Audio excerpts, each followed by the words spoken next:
Hi, Verity. Hello. It's so nice to see you. You too. Thanks for having me. Thanks for joining. We are going to give a few minutes, few seconds, I should say. We're short with 15 minutes. You got to be moving quickly. That's Um, right. but we're having people pop in the room now. Um, and then we can go ahead and get started. I'll get my timer set so we don't go over. Great. All right. Well, I'm Lacey Schrum. I'm the founder of Smart KX, and I am so excited to have Verity Larsen from Verisoft Consulting here today. And we really hit it off talking about data, moving data, transitioning data, and all the work that really entails behind the scenes. So today we're talking about our title is After the Marriage, Before the Payout, where these transitions go sour. So, welcome, Verity, and would love for you to tell us a little bit about your firm and what you do. Thank you. Well, yeah, it's great to be here. So we are a vendor agnostic consulting company that focuses on um, a lot on operational improvements through the use of technology. But besides just kind of general technology consulting services, we do a lot of business process reviews to recommend and improve improvements to current operations. We help RIAs with the selection of different vendor platforms, just simply recommending the right technology for each firm. And that includes going through the whole RFI and RFP process. We do a lot with historical transaction and performance data conversions, moving data from one platform to another. So, certainly, that's a lot of what we'll talk about today. But then also, lots of help with implementations, acting as an extension of our clients, providing project management services. And we also have in-house US-based development team that helps build custom applications, integration, and lots of automation. Cool. So, you have a high level view of all things data, Yes. starting when you're starting to build it, when it's in there and it needs moved, and then also handling it if other systems don't have the tools that you necessarily need. So awesome. No. So one of the things that we really connected on was this idea, you mentioned it, of performance migrations. So if there's transitions and we need data moved from one spot to another, um, moving that actual performance data for those firms. And of course, that caught my attention because we deal with fee data, which can be very similar, that it gets very messy and tangled up very quick in the calculations. And then we talked a lot about what that means in a transition. So, which is what got us to where we are today in the middle of we have a deal that's gone through. You are moving the data from one point to another. And this is sort of like a black box, I think, to a lot of people of where the data, how it's handled and moved. So, can you give us a little insight? I think everybody wants to know, like, where does it go wrong? Like, what are some high level things? Like, where can it really get messy? Yeah. Well, I think what's important is people are not doing their due diligence in advance, and that's when it gets messy, right? Understanding what's going on here in these types of conversions, and of course, an M&A opportunity, firms getting acquired, to do your due diligence in advance, where you are analyzing the current state of your environment, understanding the accuracy of that data, because really accuracy and I'd also say access is key. So, I think where it really starts is doing your due diligence in advance to this consolidation or this merge that has to happen.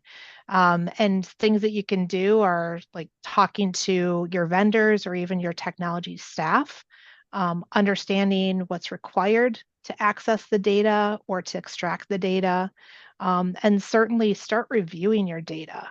Um, for example, like if you're tracking alternative investments, you know, have you been using your system correctly? Are you booking those transactions correctly? If you have closed accounts or closed relationships, have you been properly updating your system? Um, which of course all of this then also feeds into the calculation and the reporting of your data. So is it actually currently being reported correctly, which ultimately leads into the conversion of accurate data too. So, just really doing your due diligence to review your current data and your current environment is really critical because then when it comes to the conversion of that data, it's not just a plug and play process. We can't just go in, pull out all the performance interval returns and throw those into the new system and just expect it to magically be perfect. That is just not how this goes. There's always there's gaps, there's missing information, account numbers are not lining up between systems, they're in the case of, certainly you get involved in fees. There's always this analysis of contracts. So the investment advisory agreements you have with your clients, to, fee schedules, knowing where all that paperwork resides, like all of these things are, I guess, information points that are necessary to ensure that that conversion work goes as smooth as possible. And so when I hear due diligence on the deal side, I think from a legal standpoint, look at client agreements, look at vendor agreements, look at potential litigation, things like that. And you're really advocating that this also includes more from the ops side of Yes. reviewing who is doing what and like is that what sort of grade we should give that data to kind of anticipate our work.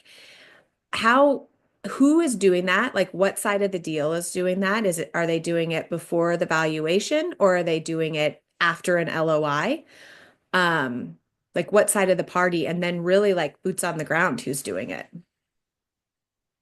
Good questions. And the answer to both those questions is both parties. Mm. So Okay. this really does start with efforts before, even before an LOI is signed. Like if you are even doing your, strategic planning, you're doing succession planning, whatever it is, and there's consideration that you're shopping around and looking, to sell. You should be doing this analysis in-house, really to, kind of get your house in order. Mhm. Because honestly, it will make you will be, considered more intriguing, more interesting. Buyers will actually appreciate that you've done that analysis in advance, to get your house in order. But then it also does happen during the LOI stage. And certainly that's when the seller, or sorry, the buyer is going to come Mhm. in and want to do a little bit more in-depth review to see what current state is and understand that that can also affect the sale price. If things are really a mess, it can actually lower your valuation, because it's going to be a lot more work to do the merge. But then in addition to that, um, once the deal is closed, this work is going to be by all parties, and it's going to be a lot of work. This is not just a flip of the switch and everybody's onto a new system and it's an easy transition. That's not how this happens. Yeah. So be prepared, for both teams, both sides, buyer and seller, that this is a significant investment in effort, from an operational and even the advisor's side. There's going to be a lot of time being spent, to make this as a successful consolidation. but realize that this is also effort that needs to be done in order to retain your clients. Last thing you want to do is lose clients because of this consolidation. And so, some just as smooth as you can make it will also be felt by the end client as well. Yes, and I assume that there's different parties to a transaction. So obviously the people making the decisions, the deal makers, the signers on the paper, there's the advisors, there's the ops team. And we sort of talked about this, a business I love is Southwest, and they always say like take care of your employees and they'll take care of your clients. And something you had mentioned was that when this data is messy, when you get into the after the deal's been closed and we're migrating, that's when the pull on clients can really be felt, because your team, as you just said, your ops and your advisors, the people who are dealing with clients on a day to day and making sure they have what they need, are being pulled in a different direction.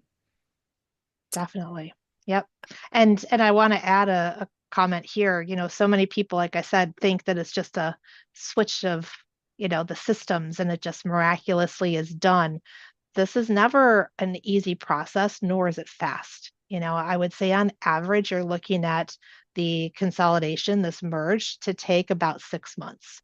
And, ideally, that can be a really smooth transition if you're well prepared for it, or it can be really rocky and a horrible experience and lots of long days and late hours and weekends and it can just get really bad.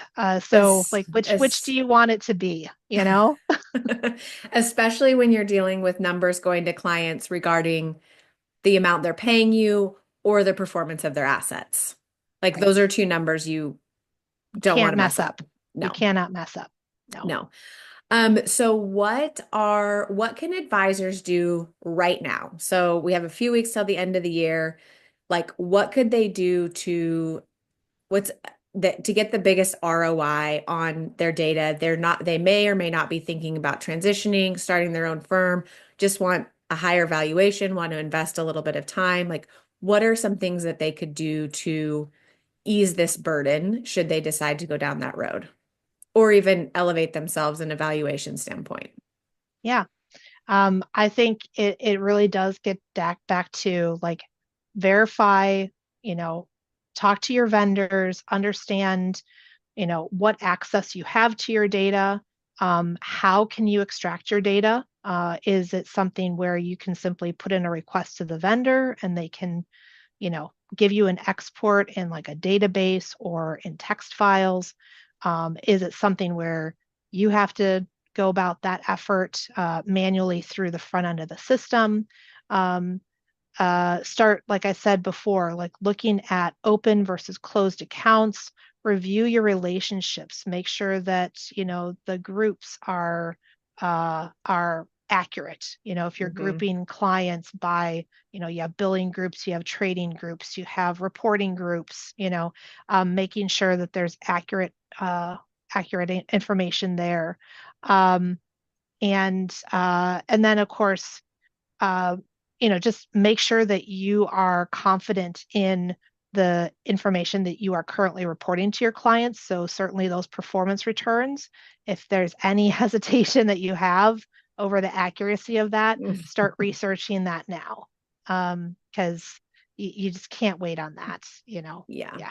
And we always say, like, clean up your old clients, clean up the ones that are leaving, these old, like, scraggly accounts that you're not managing anymore, or just kind of, I mean, it's a boring task, but like, it's just like bookwork. Like, you have to get it done.